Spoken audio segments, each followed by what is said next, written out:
This presentation is bringing to you some of the women of Burnage, Manchester, 100 years ago. On a cold November day in 1916, a public meeting was held at the Burnage Garden Village Hall, a meeting called By the Women of the Garden Village. Women with progressive ideas, women whose husbands were clerks, fitters, school teachers, journalists and joiners. They were fortunate to be sharing in this new little community, this ideal of a garden village. They were members of the Women's Freedom League, passionate about improving the lives of ordinary people, wanting not only the votes but equality between men and women and decent conditions for all. The war was dragging on, so many men away fighting, weekly news of deaths of fathers, sons and husbands. Prices had gone up. There was talk of bread rationing. And amid all this, this meeting was called specifically to protest against the high price of milk, that most basic food of infants, and has been reimagined by our group members using reports and letters from the Manchester Guardian. Well, thank you everybody for coming today. Most of you are aware of the reason for this meeting. Following canvassing by 20 volunteers in the surrounding area, we found support for our ideas very favourable. 98% of Garden Village residents have decided not to purchase milk at 6p a quart. Only last month there was a rally of several hundred women, some with their babies, at Hyde Park. They were protesting that prices were getting beyond their means. It has made us even more strong in our resolve to carry out this boycott. As many of the men of this country are away fighting for our freedom, it is up to the women to support these causes. I will now ask Mrs. Dent about her views on the subject. Thank you, Mrs. Dean.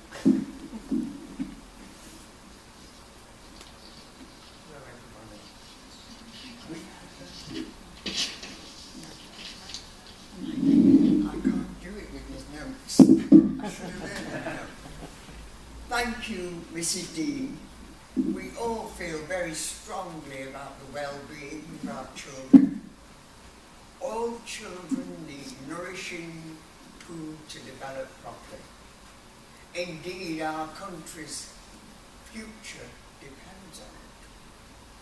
Prices have kept rising during this war. Bread and margarine costs as much as bread and butter cost a year ago. Who knows what it might cost next year? Now, milk. Milk is surely the true vital food for the young. But the poor mothers can't afford it. They have to buy little and often. Halfpenny with ale, penny with bear. That way it costs more than 6p a quart. And you know, some of them are diluting it, poor souls. We believe that dealers should not charge these high prices. They managed to charge less in Salford and Darwin, so why here? We cannot let the children suffer. We must work together to bring food prices down. And the only way is to boycott certain foods. And this is why we must refuse to buy milk at 6p a quart. We've got to unite in this. Remember, we are fighting for the lives of babies in the poorer quarters. Thank you.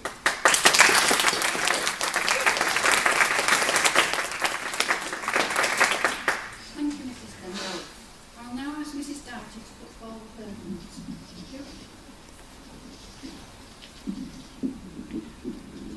We have not come to these conclusions lightly.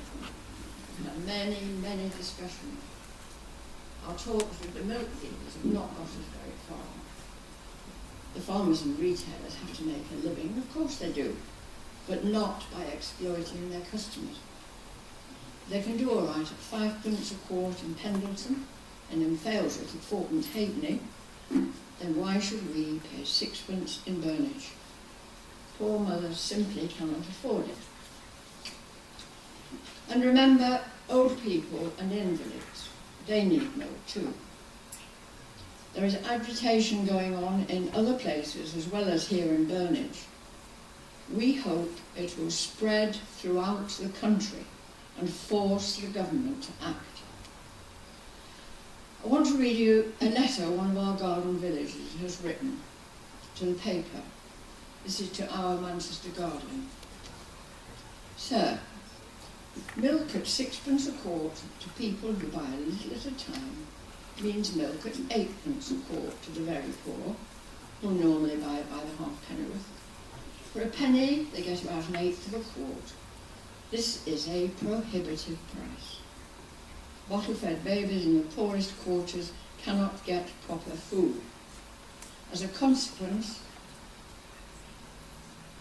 the future will repay us for our present indifference by an enormous number of weakly men and women to add to the army of maimed and crippled warriors coming back from the war. The boycott is not a pleasant weapon, but it is our own weapon. Ministers of State and the town councils either do not know, or if they do, they are indifferent to the burden of high prices on those for whose welfare they are responsible. If the farmers and dealers can sell at less than 6p, the government should compel them to do so. If they cannot, the government and the town councils should ensure that milk, which is as necessary to infants as water is to the community at large, shall be supplied to the poor at a price within their means.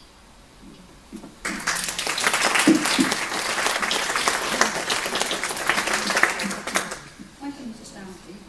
Well, you've heard our views. Now I'd like to ask Mrs. Dent to move the resolution. The resolution we propose that the meeting pledges itself, whenever possible, where there are no young children, to pay no more than 5p a quart for milk, and where 6p is demanded, purchase only enough as is absolutely necessary for nursing mothers, young children and invalids. Further, the meeting urges the government to properly control the price of milk.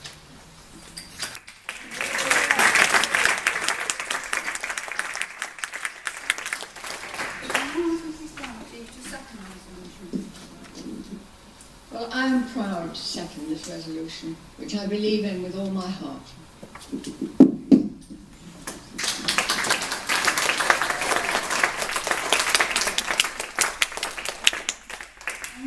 You all, for those in favour, to show hands and passing the resolution.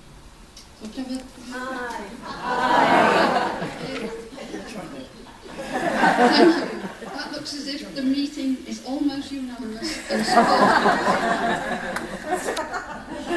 So I now declare the motion carried.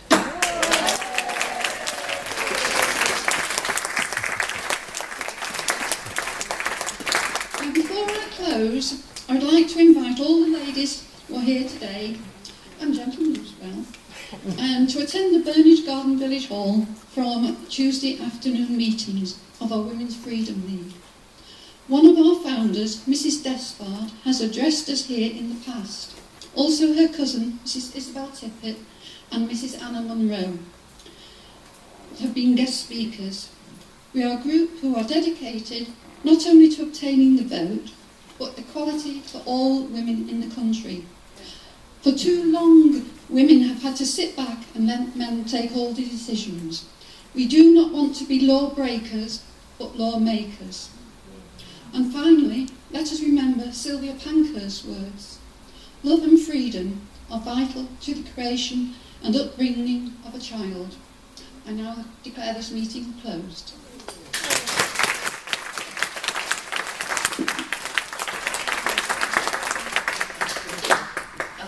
fortnight after this meeting, a letter was published in the Manchester Guardian from Mr. J.H. Doughty, notifying the boycotters that new arrangements had been made with milk suppliers for milk at 5p a quart. Demonstrates how a protest can have an effect with positive results.